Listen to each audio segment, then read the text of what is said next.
તો દોસ્તો આજે આપણે એમઆઈનો એક ફોન આવ્યો છે, તેમાં નો સર્વિસ બતાવે છે. ચાલો તમને દેખાડું કે ચાલુ થાય એટલે કે નો સર્વિસ. જો ઉપર સિમ કાર્ડ અંદર છે પણ નો સર્વિસ દેખાય છે. ટાવર આવતા નથી ફોનના.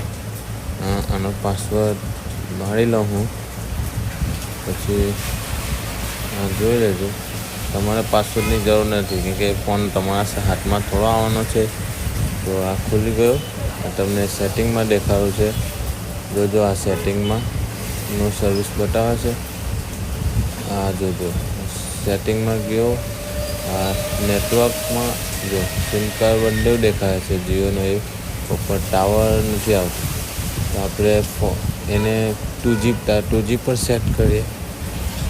2G પર સેટ કરીને આપણે જોઈ લઈએ. જો 2G પર સેટ કરવાથી આવે તો એની 4G IC ખરાબ હોય છે. તો જોઈ લઈએ છે.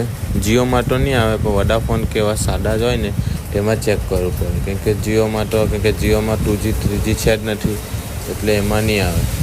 તો જોઈએ આપણે. તો બી કંઈ રિઝલ્ટ લાગતું નથી આવતું હોય. હવે જોઈએ પાછો સેટિંગમાં જઈને 3G પરથી ડાયરેક્ટ 2G કરી જોઉં. હા જો આવ્યો કરવાની જરૂર નથી.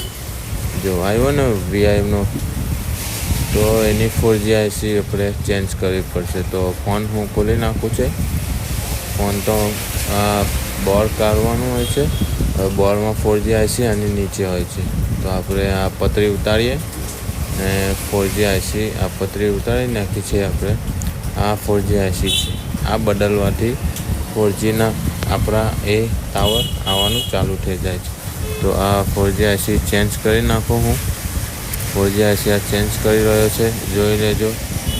એની પર હીટિંગ કરી કમ્પ્લીટ પ્રોપર્ટી કાઢવું પડે છે. નિકન ફોન ડેડ બી થઈ જાય. ડેડ એટલે બંધ થઈ જાય. બંધ તો આપણે કરવાનો નહીં હોય, કે નેટવર્કમાં આવેલો હોય, ફોન ચાલુ જ હોય છે. એટલે કસ્ટમરને આપણે ફોન બની શકે ત્યાં સુધી ચાલુ જ આપવાનો હોય છે.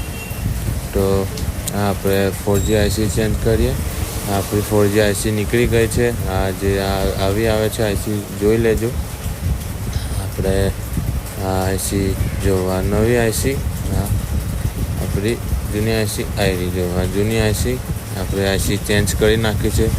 તો ચાલો હવે ચેન્જ કરીને આપણે ચેક કરીએ. જો ચેન્જ કર્યા પછી તો આપણે પ્રેન્ક કરી દીધો છે. મોડલ આપણું પોકો F1 છે.